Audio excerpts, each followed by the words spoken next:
Hello friends, welcome to target information classes. बात करेंगे उत्तर प्रदेश शिक्षक भर्ती के बारे में, जिसकी घोषणा मुख्यमंत्री श्री योगी आदित्यनाथ जी के द्वारा की जा चुकी है।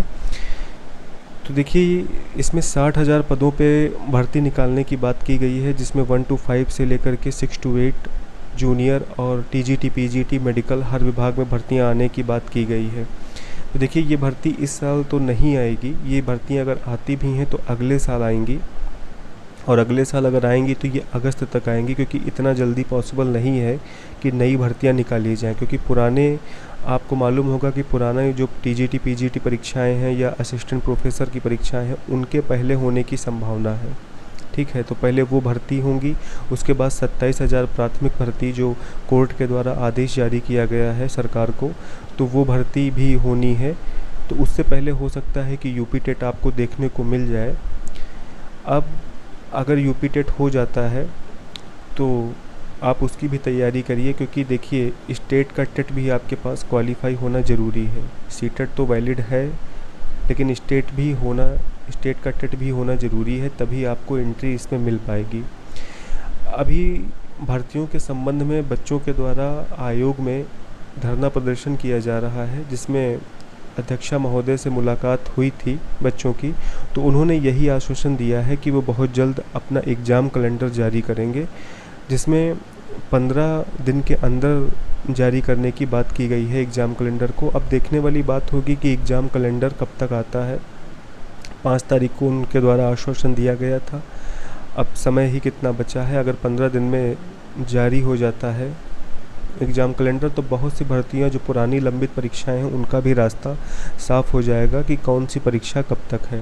लेकिन अभी इधर सुनने में एक बात ये भी आई थी कि अभी अध्यक्षा महोदय जी ने ज्वाइन नहीं किया है, अपना कार्यभार नहीं ग्रहण किया है। तो देखिए, अगर उन्होंने अभी नहीं ग्रहण किया है तो वो जो है कब तक ग्रहण करती हैं, उसके बाद पहली उनकी मीटिंग होगी। मीटिंग में बहुत सारी बातें जो है डिसाइड की जाएंगी, फिर आपका विज्ञापन वगैरह जारी होगा।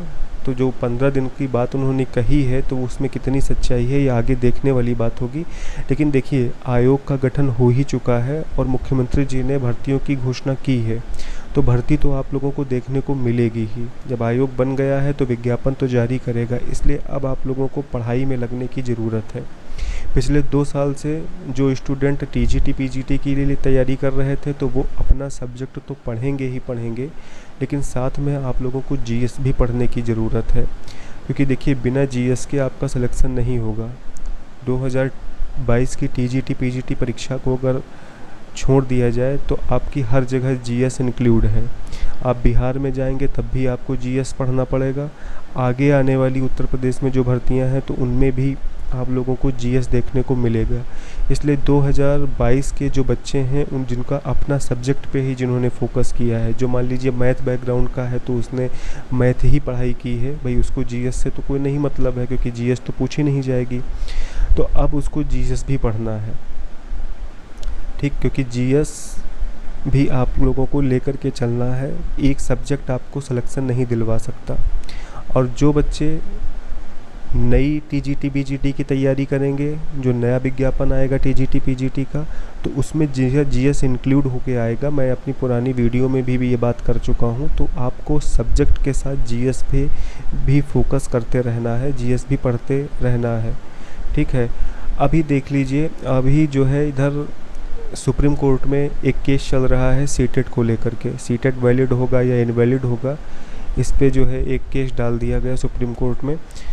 तो अभी उसकी आज सुनवाई होनी है। तो देखिए उस पर क्या फ़ैसला आता है। वैसे सीटेट वैलिड है, जो बच्चे जुलाई में क्वालिफाई हैं सीटेट, तो वो तो एलिजिबल हैं, लेकिन जो दिसंबर में सीटेट होने वाला है वो भी बच्चे एलिजिबल ही होंगे। सीटेट किसी तरीके से इनवैलिड नहीं होगा, ठीक है। सीटेट पहले भी वैलिड था, सीटेट अब भी वैलिड रहेगा, सीटेट इनवैलिड नहीं होगा। इसलिए आप लोगों को सीटेट को लेकर के परेशान नहीं होना है, आप लोगों को मेहनत करनी है। सीटेट के लिए भी अब आपका आखिरी मौका है 2024 का दिसंबर में, क्योंकि इसके बाद कोई नया सीटेट 2025 में अभी नहीं होना है, जुलाई में ही होगा। और उससे पहले आप लोगों को कई जगह बाहरी राज्यों में भी भर्तियां देखने को मिलेंगी, जिसमें बिहार में 4.0 आने वाला है, और हो सकता है तब तक यूपी में भी प्राथमिक शिक्षक भर्ती आ ही जाए। तो इसलिए आपको ये दिसंबर वाला जो सीटेट है ये आपके लिए एक गोल्डन अपॉर्चुनिटी है, आप लोगों को लेकर के चलना है और पास करना है। इसके साथ ही आप सीटेट क्वालिफाई करिए ही करिए, लेकिन राज्य का जो स्टेट टेट होता है, तो आप किसी भी राज्य से हैं, आप उत्तर प्रदेश से हैं या बाहरी राज्य से हैं, तो वो भी लेकर के चलिए। क्योंकि देखिए कब किस कोर्ट में कौन सा केस डाल दिया जाए, किस बात को लेकर के केस बना दिया जाए, चला जाए कोर्ट में, ये कोई देख नहीं आया है। ठीक है, तो आप लोगों को सीटेट के साथ यूपी टेट भी क्वालिफाई करना है, या जिस राज्य के हैं आप लोग वहाँ का आप एस्टेट निकाले रहिए, वहाँ का टीईटी परीक्षा ज़रूर पास करिए। ठीक है, क्योंकि शिक्षक बनने के लिए आपके पास पात्रता दोनों होनी ज़रूरी है, सेंट्रल की भी और स्टेट की भी, तभी आपको शिक्षक नियुक्ति मिल पाएगी। ठीक है, अब आगे भर्तियों का सिलसिला शुरू होने वाला है, तो इसलिए इस समय आप लोगों को मेहनत करनी है, नेगेटिव बिल्कुल नहीं होना है। ठीक, आपको एक यही छोटी सी मुझे जानकारी देनी थी। अगर आप मुझसे कोई और जानकारी चाहते हैं तो आप मेरे कमेंट सेक्शन में लिखिए। ठीक है, वीडियो अच्छी लगती है तो वीडियो को लाइक करिए, शेयर करिए, चैनल को सब्सक्राइब करिए। Thank you.